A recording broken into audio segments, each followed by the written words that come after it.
Welcome back. We are talking about Suicide Awareness Week. This is our second episode, and I think this is a really serious topic. I know this has been something, I know a lot of teenagers struggle with this. This happened this year with Chloe.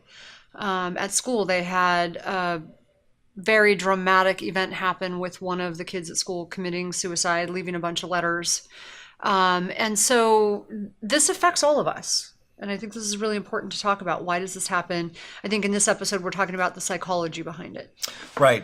One other thing on the biology is I've actually published 2 studies on suicide. So out of the 145,000 scans we've done here at Amen Clinics, we track a lot of our patients, and we know of about 40 people later who ultimately kill themselves. And so we actually went back and looked at their scans, and what we found, people who had the lowest function in the front part of the brain, what does that do? Focus, forethought, judgment, impulse control, organization, planning, empathy, learning from the mistakes you make. They were significantly more likely to kill themselves than if they had healthy function in their prefrontal cortex. So that in my mind means if you get this information and you know that that is your brain, it's probably really important to do whatever it takes therapeutically to get that function up in that part of the brain. You bet. Right. So really important. But suicide is more than just your biology. There's a psychology to it. And those of you that follow us know that we talk about ants, automatic negative thoughts, the thoughts that come into your mind automatically and ruin your day. And what we see is that people who have suicidal ideas and suicide attempts have way more negative thoughts running around in their head. In fact, we often say they have an ant infestation.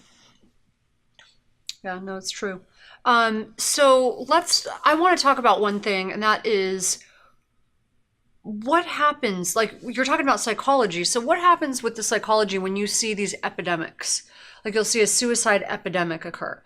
So I know one teacher who ended up leaving the town and quitting his job after he saw a rash of suicides. There were like 2 or 3 in his school, but through his small town, there ended up being 12 within a short period of time. After the first one, it was like a domino effect. Or, the show 13 Reasons Why, and then you have a couple of suicides. But this happens, like in real life, where, one happens, then all of a sudden you hear about 2 or 3 more happening. Well, we're going to talk about that in the next episode when we talk about the social aspects. So that would be suicide. More under social, not That's psychology. That's a contagion. Okay. That when you see someone else do a behavior, you're more likely to replicate the behavior, which is why you have to turn the news off in front of small children. Because if they see something like a school shooting and they've been angry and depressed, they're more likely to do something like that. Yeah, that's why it bothers me that they give it so much airtime. It over and over again. I don't like it.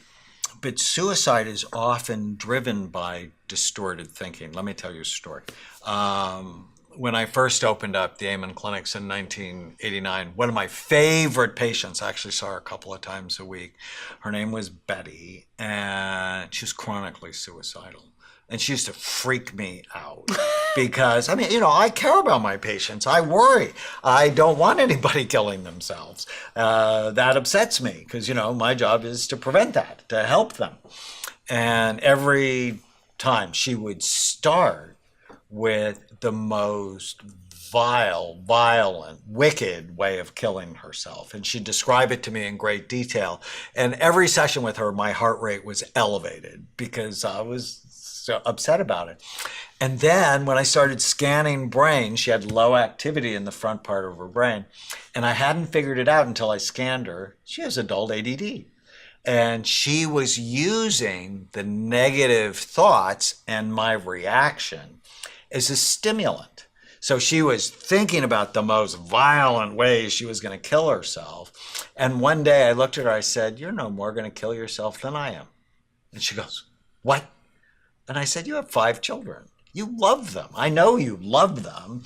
And you know, if you kill yourself, see, I'm not above guilt, right? I mean, I grew up Roman Catholic. I had to pass Guilt 101, Guilt 201, advanced guilt. So I'm not above it. And I go, you know, if you kill yourself, you just increase the chance of your children killing themselves 500%. Wow. So I think you talk about suicide as a way to stimulate your brain. And it's the first time I put together that people who have untreated ADD are conflict seeking, negative seeking, excitement seeking. But in her case, she had learned that if she focuses on these suicidal fantasies, and so literally she stopped it and she didn't kill herself. So, but my question on that, which completely makes sense, you fix their frontal lobes. Now, don't tell people that they're not suicidal, right? I'm an expert and I knew her really well, so I could do it. This is not a Be very strategy. careful, This is not a treatment strategy. That's my question, though, for even if you are an expert. So fixing her frontal lobes makes perfect sense. Why? Then, of course, she's going to have better forethought, better judgment, better impulse control. Okay.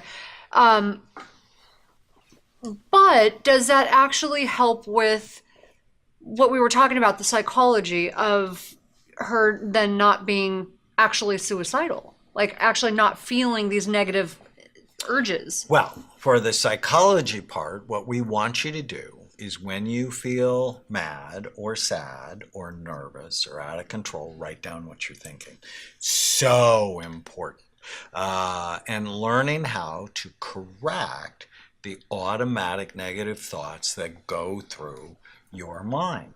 And they've actually found this treatment technique, it's based on CBT or cognitive behavior therapy, is very powerful as a treatment, primary treatment for depression. Now, you have to get the brain balanced, right? So you have to strengthen her frontal lobes. And there's all sorts of ways to do it, from medication to supplements, treatments called transcranial magnetic stimulation, ketamine, which is one of the most effective treatments for suicidal patients. I've been very impressed by how quickly it can turn someone around whose brain has really gone to the dark place. But at the same time, you're working on the biology.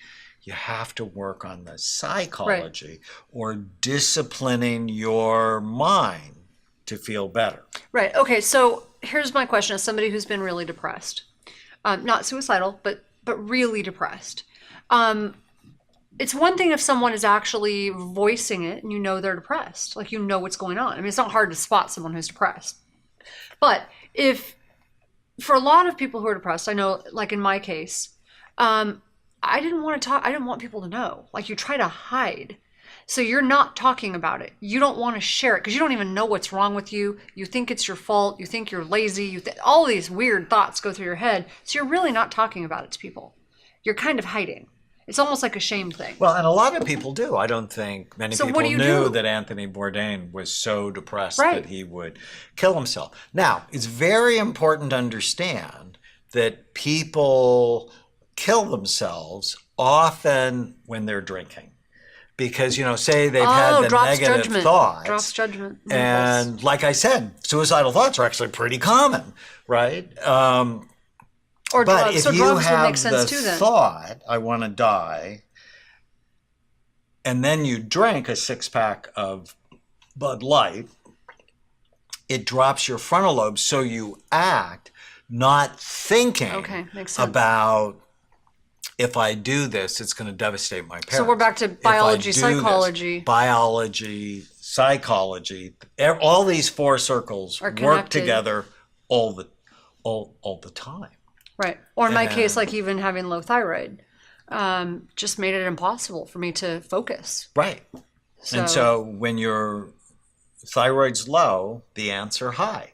Right. Right? So just having a healthy biology helps to keep the ants under control. I was talking to one of my patients this week about relapse, that if she doesn't eat for 6 hours or 8 hours, she has low blood sugar, more likely to relapse. more likely to kill yourself if you're not Right. eating properly. I know, isn't that crazy? Well, The brand new I know study from I'm just not nice if I don't eat. That's so true. Oh my God. Thank you for saying that. I'm so grumpy when I don't eat. So part of the psychological interventions I do with my patients, we kill the ants, the automatic negative thoughts, and then I purposefully get them outside of their head, because what depression does is it causes you to go into a cocoon. That's what I'm talking about. And you're only thinking about yourself. That's what I'm talking about. You sort of hide, you internalize, you like Right. go away. And so we just talk about, if you do this, then let's talk about who's going to be affected by it. And a lot of times, we'll talk about their kids, we'll talk about their parents, we'll talk about the other people in their life and the reality of who's going to suffer. And let's just be clear that suicide is often a very angry act where you're going to punish someone else. Not always, obviously. So that actually brings up a good point. So I had those of you who have listened to our podcast, my upbringing, my childhood was anything but rosy. Okay. But one thing that my mom did really well, my mom was, and for those of you who have, who are well bonded with your kids or you're well bonded with people in your family, my mom was really clear about how much she loved me. She was really bonded to me. She was, I had no doubt in my mind. My mom would take a bullet, she would die or kill for me. So that connection, that bond is what ultimately was probably the thing that ever kept me from actually thinking the thought that I would kill myself. So, that's just to put it out there. Those of you who have good bonds. That social connection, which we're going to talk about, is so important. And she was so good. It's so protective. And my mom was good about laying the guilt trip on too. She was like, if I didn't have you, I don't know what I would do. If something happened to you, I would have no purpose for living. So from a psychological standpoint, get in touch with your connections, with your relationships. So I just try to give the reality of the situation to my patients. And I often, I've said this, I don't know, thousands of times throughout my career, that suicide is a permanent solution to a temporary feeling. Because almost everyone that's suicidal at one point or another, they're not chronically suicidal, it comes and it goes. And as somebody who's been in that seriously dark place, like a really dark place, you don't think you can get out of it. You don't think it's going to end. It's the hopelessness. And that's actually the word that they're actually hopelessness scales. Right. That when people score high on hopelessness, they're vulnerable. It was hard for me to get out of bed because I could not see a solution. I could not see the light at the end of the tunnel. I remember how awful it was, just this weight on you. But I look back now, I will say, I look back now at that time, and still to this day, it scares me enough that I would I'll do anything to never go back there. That's why I take such good care of myself. Well, and plus, you know how much it would hurt me, and you also know how much it would hurt and devastate. No, I never think about suicide. I'm just talking about even being depressed. Right. I just can't. But it's because I take really good care of myself. But my point that I was making is that it can end, and it can be it can turn around and be the best thing you've ever experienced in your life. But if you commit suicide, you'll never know. Right. And we're not talking about someone who's terminally ill. No, That's life. Different. But that's common. It's very common. That's a whole different thing, though. All right. When we come back, we're going to talk about the social aspects of suicide. And I'm going to give you one of the first papers I ever wrote. It's called The Target Theory of Suicide and How to Evaluate People. Stay with us. Use the code podcast10 to get a 10% discount on a full evaluation at amenclinics.com or on our supplements at brainmdhealth.com. Thank you for listening to the Brain Warriors Way podcast.